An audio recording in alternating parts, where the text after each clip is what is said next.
Hey, what is up everyone? It's Rich. Alright, welcome to a video. This is going to be really fun. I was actually very excited about doing this video for all of you. And in fact, I was so excited it actually kind of made it really hard to shoot for me. I found myself going off on a lot of tangents, trying to give you as much information as possible in a single video. And I worked on it for about 3 hours, which was a tremendous commitment to giving this information to you guys in a concise way. And I really shouldn't be spending that much time on a YouTube video right now, especially with sometimes my view counts. So definitely smash the like on this. I'm really trying to give you guys something valuable here. This is incredibly important, and honestly, no matter how good you draw, if you really master these ideas, it will pay off such huge dividends for you. So settle in, enjoy the video, and let's take a look at this. So when David Finch was streaming on Monday night, I happened to have the good fortune of not like actually be able to watch a little bit of it. So I watched about 20 minutes of him streaming, and there was a question in the comment section, and someone asked David, how do you twist a rectangle or sphere in your drawing? Cylinder, excuse me. And David didn't really understand the question, and it was just a coincidence that in the past I had done some examples kind of dealing with that exact idea. And as we move into the video, you'll see what I'm talking about.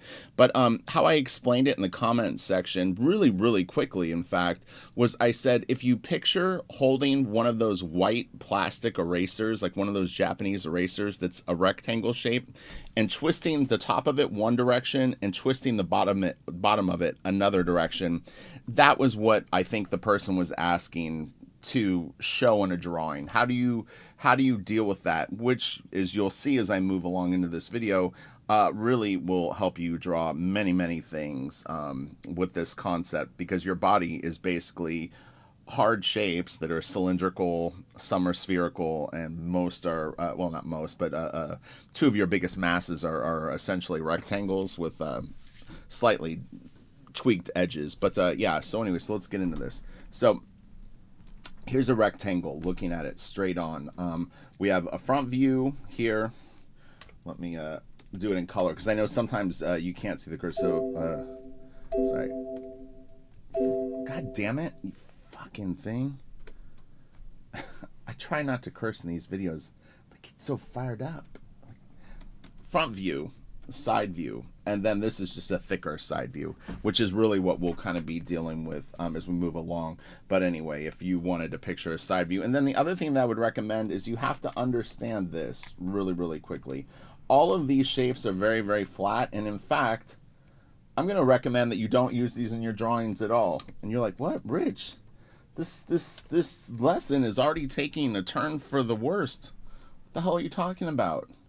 And even we won't get into more complex shapes, but the problem with this stuff is it's all flat, and we don't want our drawings flat ever. There, see, it's okay. I've got your back, friends. But yeah, the thing is you want to be thinking like spheres, you know. And the thing is I see people screw this up all the time, is like they'll try to draw like an eye, and they draw it flat. They put the pupil in and they do it. It's like hard for me to even do it now. But the reality is that even when you are putting a pupil or iris on an eye, it's pulling this way, it's foreshortening this way, it's coming towards you, and then it's starting to foreshorten again. It's not a perfect circle. And so you really need to understand form. I mean, really, it's closer to this in some ways. I don't know if you guys know how to like do a, you know what I mean? Like it's closer to this, but then it's also pulling different ways, and so it starts to distort. But anyway, yeah, we want to avoid these simple shapes. And have a three-dimensional quality to them. So here, all right, so now I've turned them in space, but I tricked you. This wasn't actually a rectangle. You can't even tell from the side that a cylinder is a cylinder. Na na na na na na. But the only way that you can tell that this is a cylinder is by seeing the edges. If I do this to this, they're gone. This all of a sudden becomes a flat object. You can't tell. Well, actually that extra line that I threw in fact, does start to indicate some sort of turn to the form.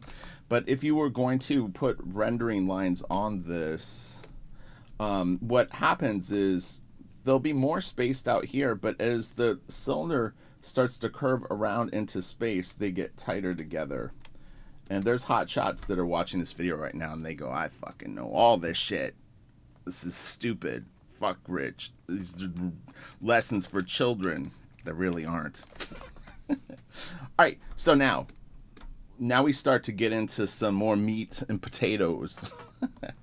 All right, so what we've done now is we've broken apart our simple rectangle. Actually, I forgot to do the one, the one that I used is, like I said, I had done this video a few times yesterday, but just do this really fast. It's a little off right here.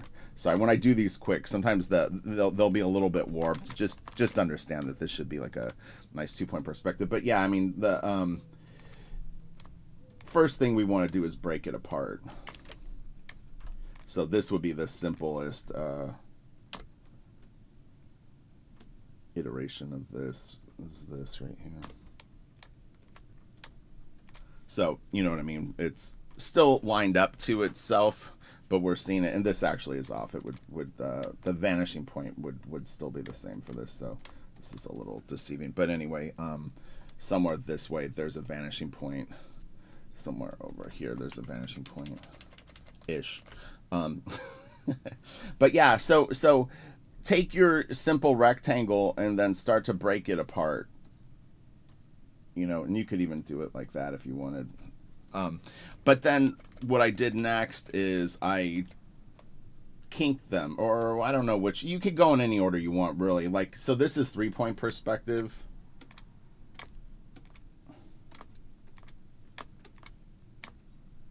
It's a little off. I just eyeballed it, but inevitably at some point these lines would all converge. Or, like I said, I eyeballed them and just kind of threw them down. But so now can you take your rectangle and juxtapose them like this example, where you've got one tilting back, but we see the side plane, one tilting forward, and we still see the side plane. This is another example where I turned it a little bit more. It's really, really leaning back. It's really leaning forward. I've split the cylinders apart. I've put them in front of each other. Do you see how this creates depth? You feel like you're looking down on two cylinders. You feel like you're looking down on two cylinders. You feel like you're looking at these cylinders, and it's creating a sense of depth. Now what I did is I took these two pieces and I juxtaposed them. So now they're in even different angles. But this is leading you to be able to twist things in this. Okay? If you can't draw well, or you can't move form around in space, in your sketchbook, when you have time and you're sitting and you're watching some stupid sitcom and wasting time and you should be drawing, grab a sketchbook and riff on this. And this is where it gets actually very, very complicated.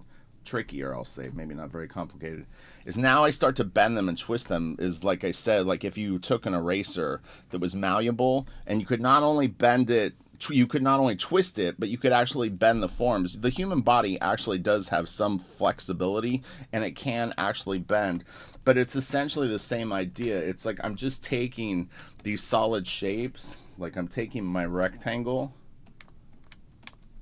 and I'm bending it. So at this point, again, I'm winging it. Sometimes I'll watch it back and I'll go, oh dude, it's so crooked, like what are you doing? You get the idea. This is our eraser, but the thing is the eraser can actually bend this way, and all of a sudden if I bend this back far enough, I start to see the back of it. Do you see? I twisted it around, and now you're starting to see this edge going back behind it, but yet at the same time you're seeing the front. So you're actually seeing the front and back of this if I twist this enough. All right. This is advanced. I would consider this intermediate to slightly advanced. You'd be surprised. You start screwing around with these shapes and moving them in space. It can really, really kind of like play with your mind a little bit. But, you know, these are all straight up and down. The thing is you start taking stuff like this and then having it at a different angle, and you really, really start to see like how superhero comics come to life. You know, this could be a Spider-Man pose that you just, you know, like that's Spider-Man's upper body. You put his head, you know, here, have his legs coming out this way. Maybe one's coming towards you. This could go back into space or whatever. It doesn't really matter. You know, and you could have one arm going back behind him, away from us. This other arm could be coming out towards us. You know, whatever you want. You could have the hand up, the fingers coming out. And you see how dynamic that would be? All right, screw around with this. I can't waste any more time on this video. It's not wasting time, but you know what I mean? I need to get to work.